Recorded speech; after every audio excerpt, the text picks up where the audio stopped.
Just tignan na. Agtugwag tayo ako pa.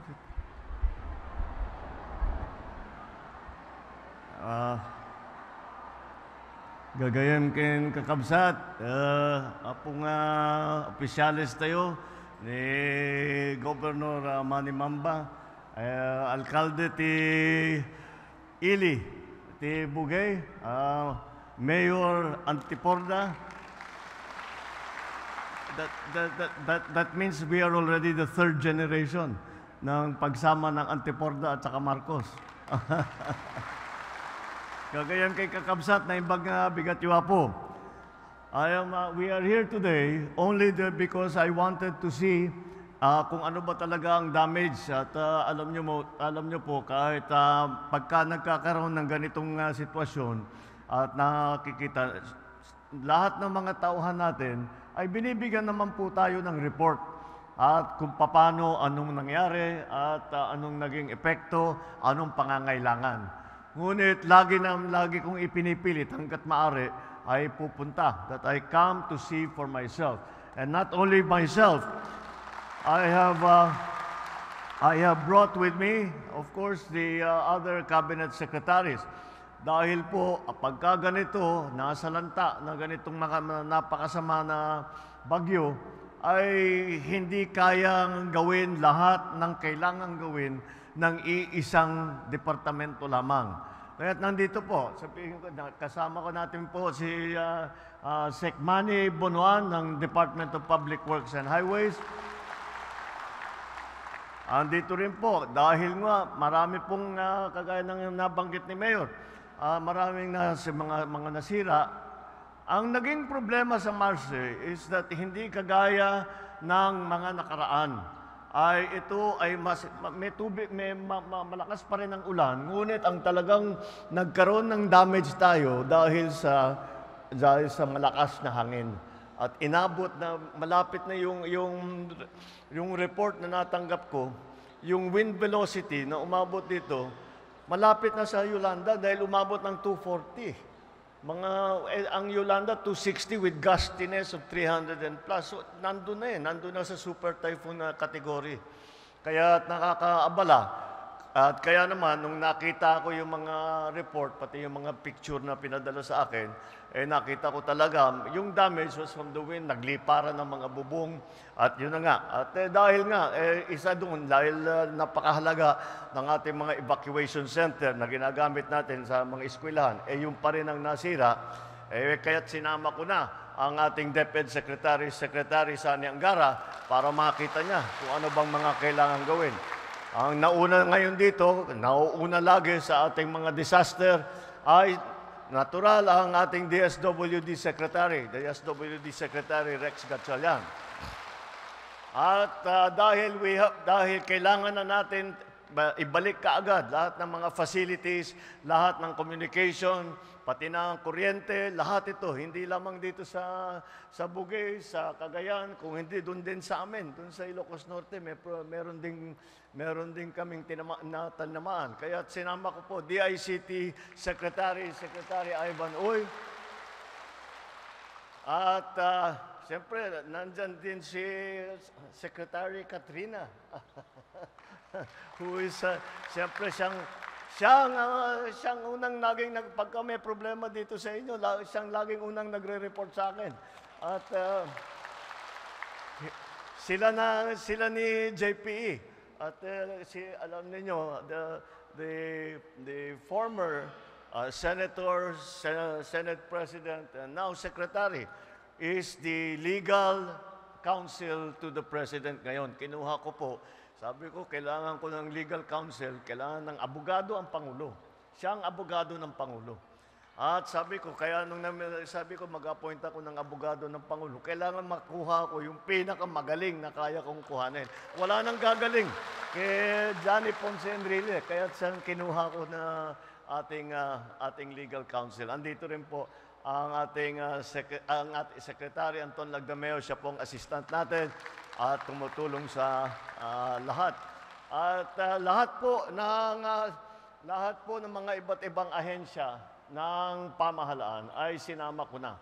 Dahil ang lagi namin ginagawa, pagkabagyo, pagkasalanta, pagka may magkaroon ng disaster, ay lagi namin sinasabi, hindi kaya ng isang department gawin lahat. At kaya ang tinatawag namin, ginagawa po namin ay what we call the whole of government approach. Ibig sabihin, lahat ng iba't ibang departamento na kahit papano ay makakadala ng tulong at makakatulong para mabigyan ng relief, para ma-rescue ang ating mga tauhan, para mabigyan ng relief. At ngayon dito sa Cagayan, ang dapat talaga nating tignan ay ang reconstruction. Dahil yung sa public infrastructure, okay naman, not so bad. Pero yung mga private na mga tirahan, yun na nga, nasira. Kaya yun ang tututukan natin. Ngayon, kasama dyan, dahil na maraming nasira na bahay, walang matirahan ng ibang tao, kahit papano, kailangan pa rin natin mag-provide nitong relief goods. Kaya nandyan po ang DSWD, tuloy-tuloy ang pagbigay ng relief goods. At titignan po natin kapag medyo bumaba na yung tubig, kung ano ang kailangan gawin sa ating mga manalon. Dahil meron ting damage. Mabuti rin nakapag-harvest na tayo dito. Sa amin nakapag-harvest na kami. Kakatanim lang eh. So, hindi, buti na lang yung timing, hindi yung bago aani, nakapag-ani na tayo. So, kung yung season na susunod ay kaya pang habulin. Kaya kahit papano ay meron tayong magagawa upang tulungan hindi lamang ang ating magsasaka, kung hindi pati na at ating mga mangisda, lahat po ng mga nasira. Kaya nandito naman ako, mukha naman pong maayos ang ating relief operation. At umikot po kami ng helicopter, tinignan na po namin na mabuti at mukha namang ang inaalala ko are on the seafood yung seafood growers na mga nasira yung kanilang mga beds. So that's what the DA will look into. Not so much crops, pero yung fisheries niyo dahil crab capital kayo ng Pilipinas eh. Marami naghahanap buhay diyan sa ganyang klaseng negosyo. And so we have to do everything that we can para i-restore kaagad dyan. But I think the damage because it has been because of the wind nasa dagat naman medyo bawas ng konti pero meron pa rin tayong kailangan na ayusin. So yan po ang aming sadya and that is why we have come here. Hindi ko nakalimutan. Sinama ko na rin po yung dalawang anak ko. Andito po yung aking dalawang anak ko. Yung pangalawa ko si Simon. Get up, stand up. Show yourself. At saka yung aking bunso na si Sandro. Si Vincent. Hindi, naiisip ko kasi si Sandro. Ito si Vincent, nagkamali ako. Pambira ito, panong klase kang ama. Nakalimutan mo yung pangalan ng anak mo. Iniisip ko kasi, ang explanation si Sandro, si Congressman Sandro, wala rito dahil iniintindi niya ngayon, ang tinamaan sa Ilocos Norte, ay pagod po hanggang pababa, hanggang pasukin. Kaya distrito ni Congressman Sandro, kaya nandun na siya at inaasikaso niya lahat. So sinama ko na si Simon at saka si Vincent.